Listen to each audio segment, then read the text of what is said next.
This is the Volvo EX90. It's the biggest, most luxurious and most powerful car Volvo has ever made. It's also the most high-tech electric car Volvo has ever built. So, should you cancel your order for a Tesla Model X or a Mercedes EQS SUV and get one of these instead? Well, I'm going to tell you everything you need to know about this car because I'm Matt Watson and you're watching Car Wow. Buy, sell, Car Wow.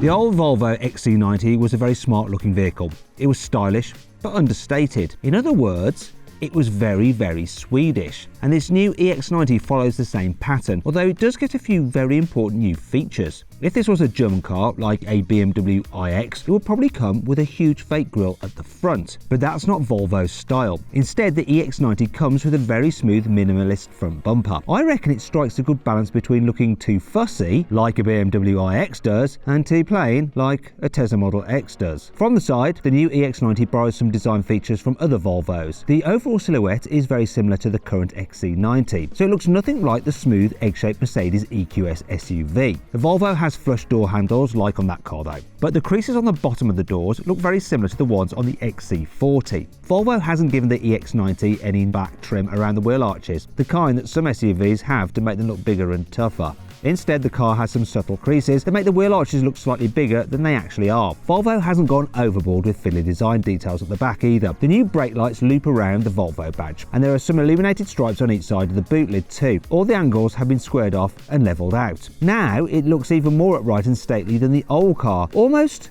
like it was drawn by an architect instead of a car designer. But what do you think? Do you like the look of the new Volvo EX90, or would you prefer something a little bit more outlandish like the BMW iX? I'll put a pinned comment below this video so you can vote on your favourite electric luxury SUV, the Volvo EX90, the BMW iX or the Mercedes EQS SUV.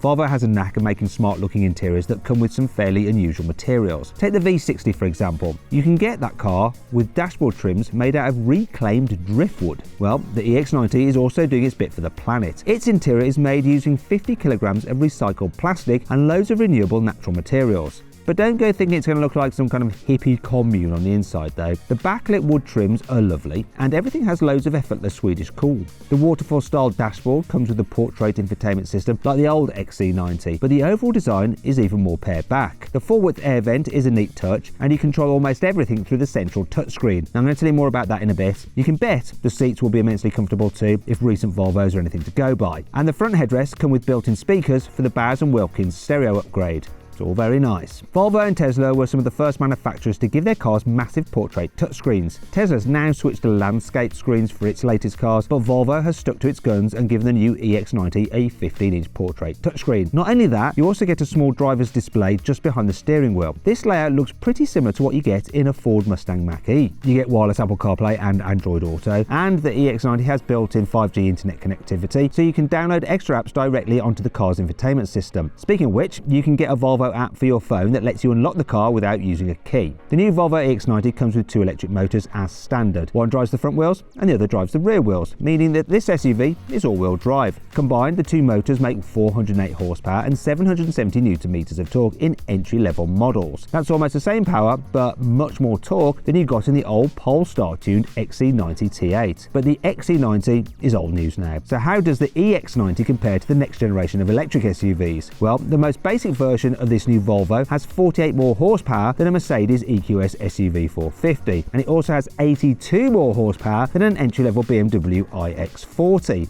That's not all though, because performance versions of the EX90 get beefed up motors that produce a combined 517 horsepower. That's 6 horsepower less though than you get in a 523 horsepower BMW iX50. It's also 27 horsepower less than you get in a flagship Mercedes EQS SUV 580. That car has 544 horsepower. Anyway, despite being outgunned by the Germans, the EX90 is still the most powerful Volvo ever built. But how do all these numbers stack up in the real world? Well, the quickest new Volvo EX90 can accelerate from 0 to 62 miles an hour in 4.9 seconds. That's 0.3 of a second slower than a BMW iX50 and the Mercedes EQS SUV 580. Both of those cars can do 0 to 62 miles an hour in 4.6 seconds. However, I haven't even mentioned the BMW iX M60. That car has 619 horsepower and it can do 0 to 62 miles an hour in just 3.8 seconds. Still, you can't argue the fact that the Volvo is still pretty quick. However, it's not the fastest car in terms of top speed. It's actually limited to 112 miles an hour in the name of safety, just like all new Volvos are.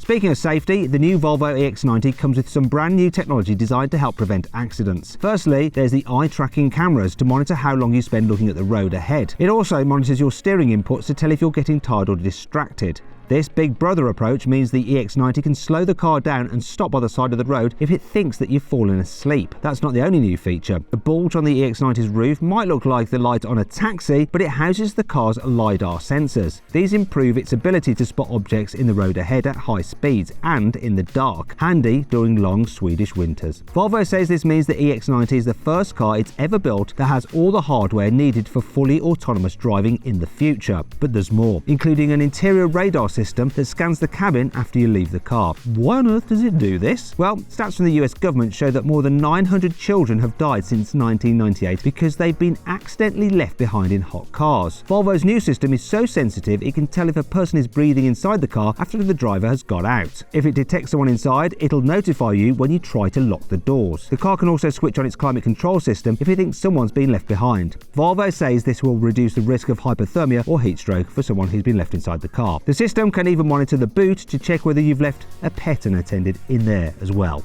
There isn't actually much choice out there if you want an electric car with room for 7 people. There are a few van-like MPVs, but what if you fancy something a bit posher? Well, you're only left with the Mercedes EQB, the EQS SUV, and the Tesla Model X. But now you can add the Volvo EX90 to your list. Yep, this new car is a proper 7-seater like the old XC90 was. If you don't need to carry 7 people, you can fold all the back seats down and you'll have enough space to store 1,915 litres of literage. That's 59 more litres of literage than in the current XC90. But it's 185 litres less literage than you can squeeze into a Mercedes EQS SUV. So that is still top of the charts in terms of litres. Unlike that car though, the EX90 does get a front boot and there's enough space in there to carry all your charging cables and a small bag, or alternatively, some more litres. All versions of the new Volvo EX90 come with a 107 kWh battery. However, the battery in the Mercedes EQS is 1 kWh larger. It's 108 kWh. Still, the Volvo's battery pack is a touch larger than that in the BMW iX, which is 105 kWh. But does size really matter? Isn't it what you do with it that counts? And the new EX90 can drive for around 373 miles on a full charge. How does that compare with other posh SUVs? Well, it's further than a Tesla Model X long range can manage. That is supposed to be able to do 348 miles, and the Volvo can eke out a few more miles than the Mercedes EQS SUV 450. That car's claimed range is 366 miles according to Mercedes, but the new EX90 can't quite match the range of the BMW iX50. That is supposed to be able to do 391 miles on a full charge. Speaking of which, you can charge the EX90 from 10 to 80% full in as little as 30 minutes using fast public chargers. That charging rate is on a par with other luxury SUVs, but the Volvo offers something they don't: bi-directional charging. This lets you use the EX90's battery to power other things. I'm not just talking about running a microwave or a coffee machine. The Volvo EX90 has the hardware required to power your whole house. This feature isn't quite ready yet, but Volvo plans to roll it out in certain markets soon, and it reckons it could help you save some serious cash. In the future, you'll be able to use the car's leftover battery to run your house during peak energy times, when the cost of electricity is more expensive. Then you can recharge the car's battery at night when the energy prices are lower. You could even plug it into another electric Volvo to help stranded drivers get home. Well, if you're feeling generous. The new Volvo EX90 will go on sale in the UK very soon. Entry-level twin-motor versions will set you back £96,255, which is about £13,000 more than a top specification XC90 plug-in hybrid costs today. You'll need to fork out even more if you fancy the twin-motor performance model. That'll set you back just over £100,000. That sounds like a lot, and it is, but it's about the same price as you'll pay for a BMW iX50, and it's almost £30,000 less than a Mercedes EQS SUV 450. Anyhow, I hope you all enjoyed the video. If you did, give it a like. Let me know some other videos you'd like to see, and click on those windows there to watch some more videos. And if you click on that box there, you can go to CarWow and we will help you sell your car. Just upload some photos, give a brief description, and our dealers will bid on your car to make sure you get a great price for it. Thanks for watching.